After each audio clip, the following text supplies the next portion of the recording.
and welcome to The Agenda. Before 9/11, American attitudes towards terrorism was quite simply, it was a phenomenon that happened to someone else, somewhere else. In the wake of 9/11, American attitudes towards transnational terrorism have changed dramatically. For over a year after the tragedy of 9/11, cable news outlets flooded the airwaves with terror alerts and stories of potential threats from weapons of mass destruction. Some scholars argue that the media coverage may be contributing to an unhealthy and unrealistic view of the nation's security in general. Join us now as we examine terrorism and the media on The Agenda.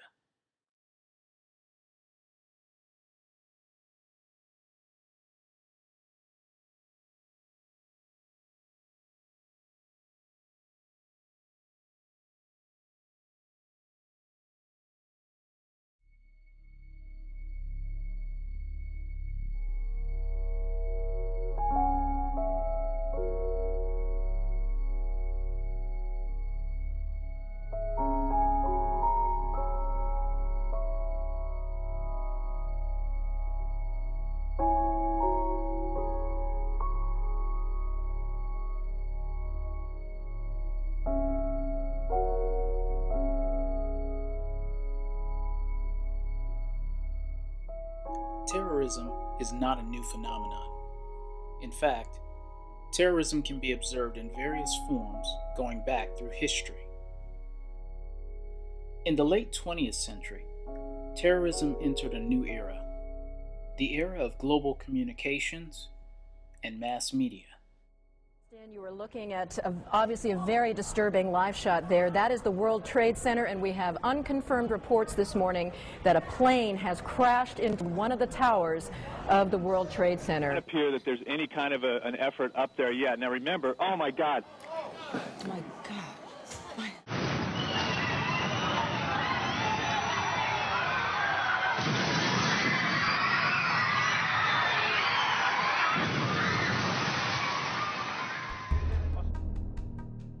In the post-9/11 world, media coverage and analysis of terrorism has proliferated across a wide spectrum. It is clear that the media outlets are doing their jobs.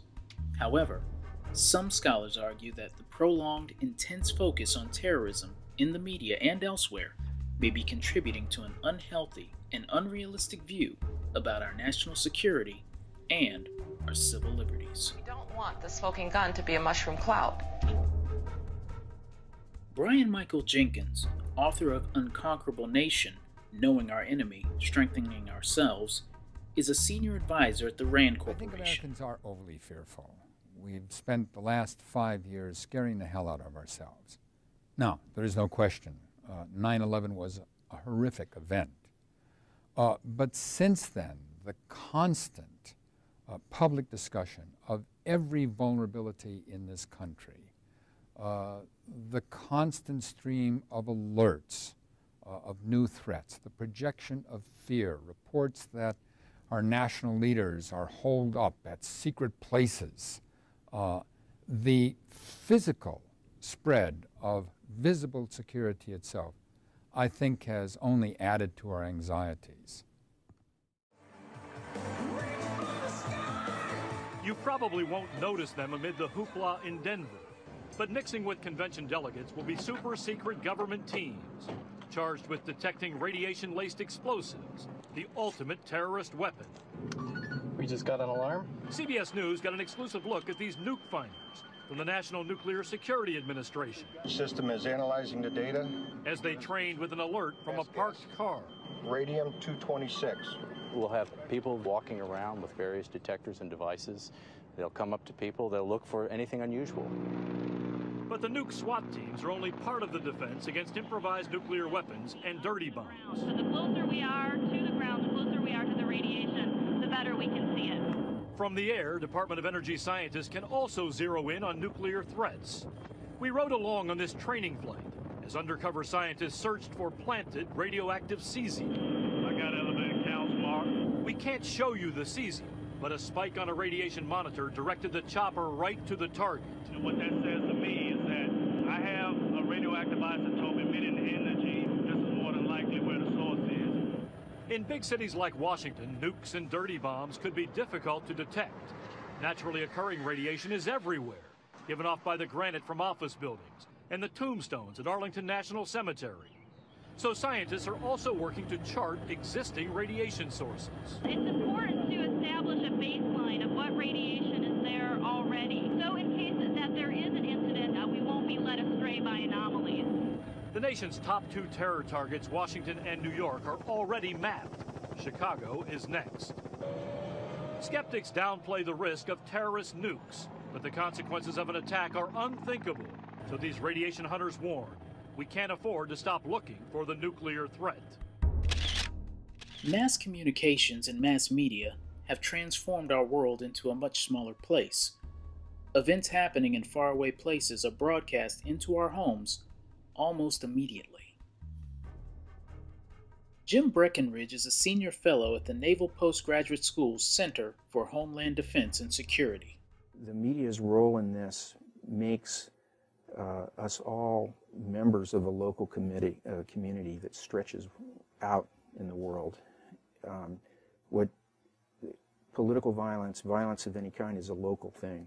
If there's a killing in a store down the street, that's a local matter for the people that live around there. But because we're such an advanced society in terms of our ability to communicate with each other, what's now become local can happen thousands of miles away. And the intensity of that media coverage can make the psychosocial impact very similar to what happens right next to the crime. So now locals become a big word, and it covers a long piece of geography for us. In recent years, the media has highlighted the debate over security and civil liberties. Nowhere has that debate been more contentious than over the status of captured terrorists and how they should be treated.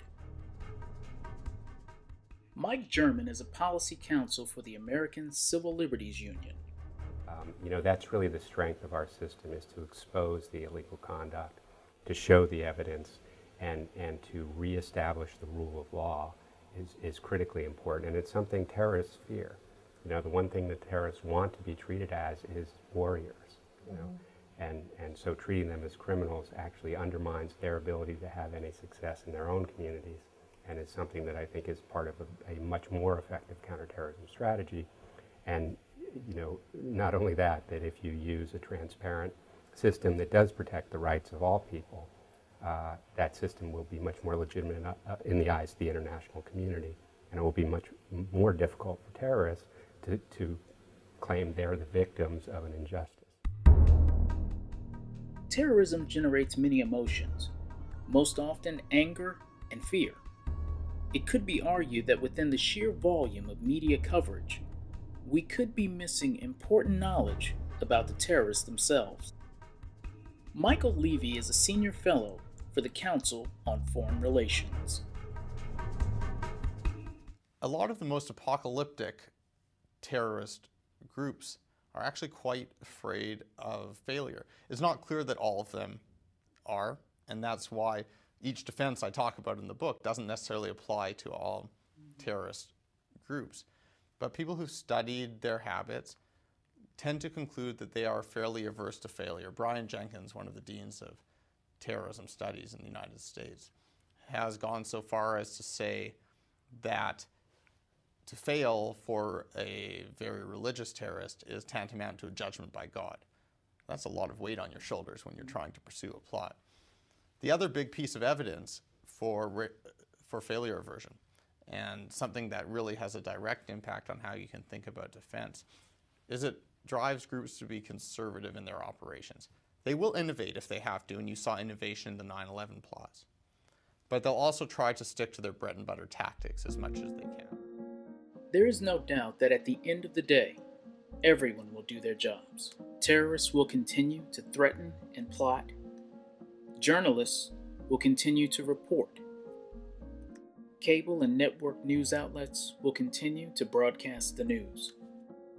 It will be up to the viewing public to decide its own feelings about terrorism and the media.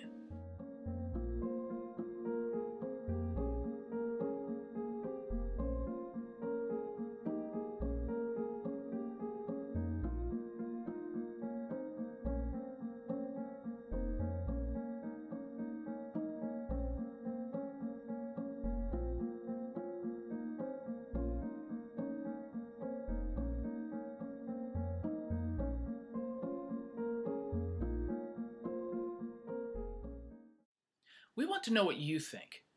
Join the conversation by leaving a comment below. We want to hear your voice on the agenda.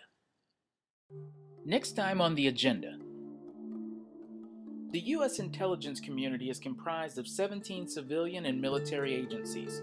The Defense Intelligence Agency is a Department of Defense combat support agency providing military intelligence to warfighters, defense policymakers, and force planners. The Defense Intelligence Agency. Next time on the agenda.